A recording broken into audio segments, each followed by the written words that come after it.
1 Timóteo capítulo 3, versículo 9. Antes de ler, presta atenção. É muito comum a pessoa perguntar para a gente assim: ô pastor, ô bispo, qual é o segredo para eu ter fé? Às vezes a pessoa até diz assim: ora aí por mim, porque a sua fé é maior que a minha. Ora, está aqui o pedido, está aqui o nome. Ora, porque a sua fé é maior que a minha.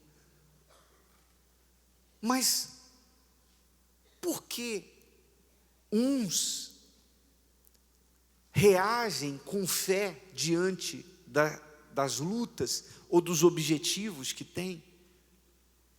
E por que razão outros, na hora que precisam da fé, não encontram fé? Muito pelo contrário, manifestam a dúvida. A fé tem os seus mistérios. A fé tem os seus segredos. E esse versículo que nós vamos ler agora, ele mostra um dos mistérios da fé. Um dos segredos para você ter fé. Paulo, orientando a Timóteo, dentre várias orientações, ele passou isso aqui. Ele falou para Timóteo fazer o seguinte, guardando o mistério da fé, numa, o quê? Consciência pura. Então Paulo mostrou para Timóteo. Timóteo era um homem de Deus, um pastor. Então ele deveria guardar o mistério da fé. E Paulo chama esse mistério de consciência pura. Por quê? Ora, porque a fé que você tem, ou a fé que uma pessoa tem, está diretamente ligada à sua própria consciência. Ela depende da sua consciência. E a consciência é aquilo que você tem, que há dentro de cada um de nós, que registra todas as nossas ações, todas as nossas intenções. De maneira que quando nós cometemos algum erro, que é condenado por ela, que não é aprovado pela nossa consciência, então na mesma hora ela acusa. Ela aponta para a pessoa, é como se acendesse uma luz amarela, ela aponta dizendo assim, isso não está certo, isso que você fez não é correto. E ainda que ninguém tenha visto, ninguém saiba, mas a consciência da pessoa sabe, não tem como esconder nada dela.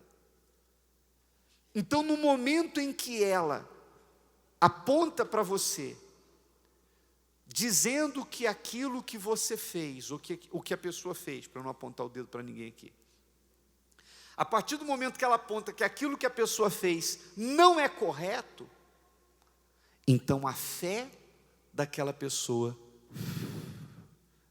vai lá embaixo e as dúvidas vão lá em cima. Compreende, sim ou não? Então, na hora em que a pessoa dobra os joelhos, por exemplo, para orar, então nasce a dúvida.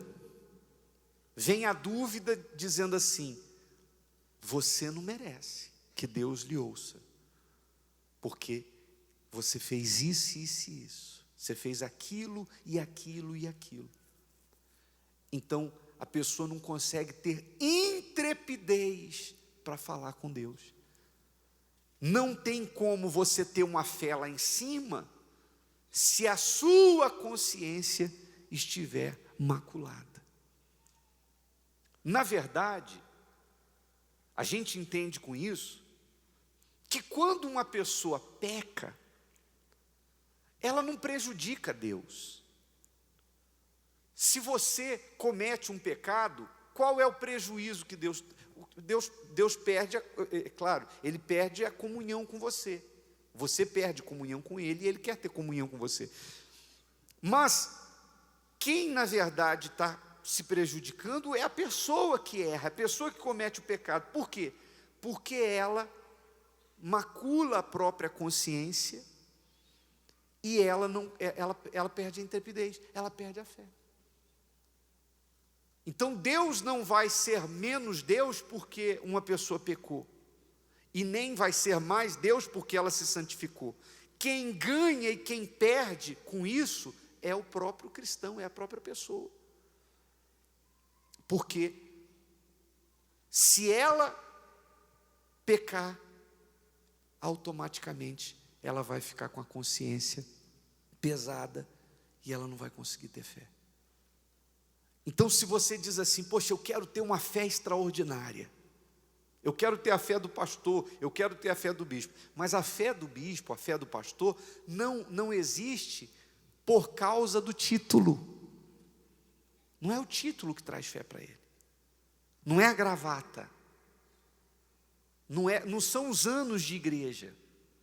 Isso vale para qualquer um, para todo mundo. Qualquer pessoa, seja membro, seja obreiro, seja pastor, seja o bispo, que não guardar o mistério da fé, que é a consciência limpa, vai ter problemas quando precisar da sua fé, porque vai sofrer as acusações.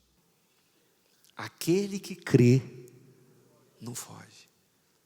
Fugiu é porque está com dúvida. Então, tudo que você faz que tranquiliza a sua consciência vai fazer a sua fé ficar em alta. E você vai se beneficiar disso, porque a fé em alta é como se você estivesse em chamas, você tem um fogo aceso em você, e o mal vai bater em retirada. Por exemplo, o jejum.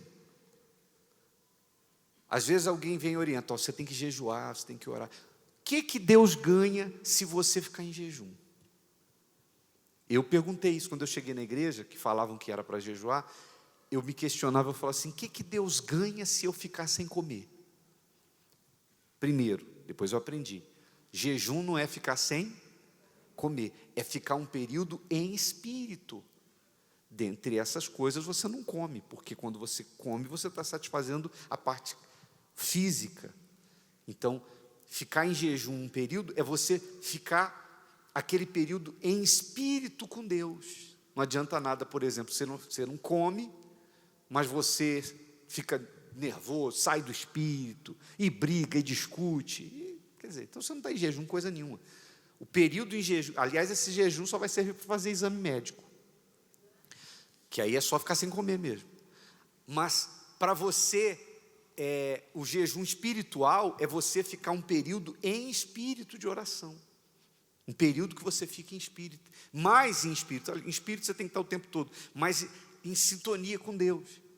Mais em sintonia com Deus. Então, o que Deus ganha quando você fica em jejum? Deus não ganha nada, e nem perde nada se você não jejuar. Mas você é que ganha. Porque durante o período em que você está em jejum, existe uma luta da carne contra o espírito, do espírito contra a carne. Você já reparou que quando você chega ao final do jejum, você tem uma sensação de vitória? É a sua fé que foi lá em cima. Por quê? Porque você venceu a si. Você venceu a sua carne. Então, quando você entrega o jejum, a sua fé está lá em cima e você tem essa sensação de bem-estar, de vitória. Poxa, eu venci. É como um exercício para saber se você, como é que está, o que está mais forte em você, a carne ou o espírito ou a carne. Então o jejum te fortalece espiritualmente. Quando você está afinado com Deus, então você vai falar com Deus, você fala, como diz a Bíblia, a pessoa tem intrepidez para entrar no Santo dos Santos. Quando você está bem com Deus, a mesma coisa em relação à guerra espiritual. Você, se manifestar um demônio, você vai para cima do diabo, você não quer nem saber. Porque a sua fé está lá em cima. Então, o sacrifício é algo contínuo na vida do cristão. Para quê? Para manter a fé dele lá em cima. Então, se você quer ter fé, se você quer ter uma grande fé, o segredo não está nos anos de igreja, nem no título que você tem. O segredo da fé é você manter a sua consciência tranquila. Alguém pode dizer assim: ô bispo, tá bom, entendi. E eu que estou aqui agora, parece ter uma tonelada na minha cabeça. Eu estou, sabe, desculpa falar assim, mas eu estou mais sujo que pau de galinheiro, bispo. Você que diz assim: eu já entendi, só que eu estou aqui, e enquanto o senhor está falando, a minha consciência está me acusando de coisas que eu falei, de coisas que eu fiz, de coisas que, enfim. E aí? Aí, para isso, a Bíblia fala a respeito de uma palavrinha que resolve esse problema, que para isso existe essa palavra na Bíblia, que se chama perdão. Para que existe o perdão? Justamente para salvar as pessoas que estão no pecado. Se não existisse jeito para quem está assim, então a palavra perdão não existiria na Bíblia. Para isso se exercita a palavra perdão. Deus é Deus de misericórdia. Deus é grande em benignidade. Deus, Ele não ignora o arrependido.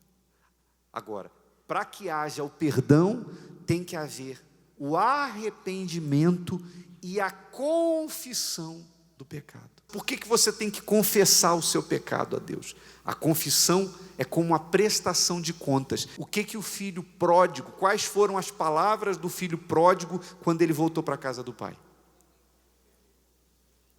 Pequei contra os céus e contra ti. Ou seja, ele estava arrependido. Pequei contra os céus, contra Deus, e pequei contra ti. Você vê que o nosso comportamento, ele reflete ao nosso redor e reflete lá no céu. De maneira que quando alguém se arrepende, lá acontece uma festa no céu. Então, o que o filho pródigo fez é o segredo para que essa condição de pecado seja interrompida e volte à comunhão. A pessoa confessa diante de Deus. Se confessamos os nossos pecados, Ele é fiel e justo para perdoar. Amém, pessoal? E qual o próximo passo? Uma vez que a pessoa se arrepende e pede perdão.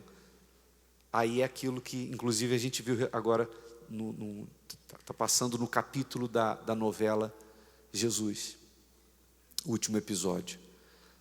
A mulher adúltera, que todo mundo ia jogar pedra nela, e Jesus disse: o que não tem pecados, atire a primeira pedra. Todo mundo acusado pela sua consciência, cada um lembrou dos seus pecados, largou a pedra e saiu fora. E aí Jesus vira para a mulher, diz: mulher, onde estão os teus acusadores? Não te condenaram? Não, Senhor. Ele: nem eu tampouco te condeno. Aí vem a palavra que eu quero usar para finalizar: vai e não peques mais, que é o que caracteriza que houve arrependimento. Do contrário, apenas foi remorso. Se Deus falou com você através desta mensagem, compartilhe. Inscreva-se em nosso canal e não esqueça de ativar o sino para ser notificado das próximas postagens.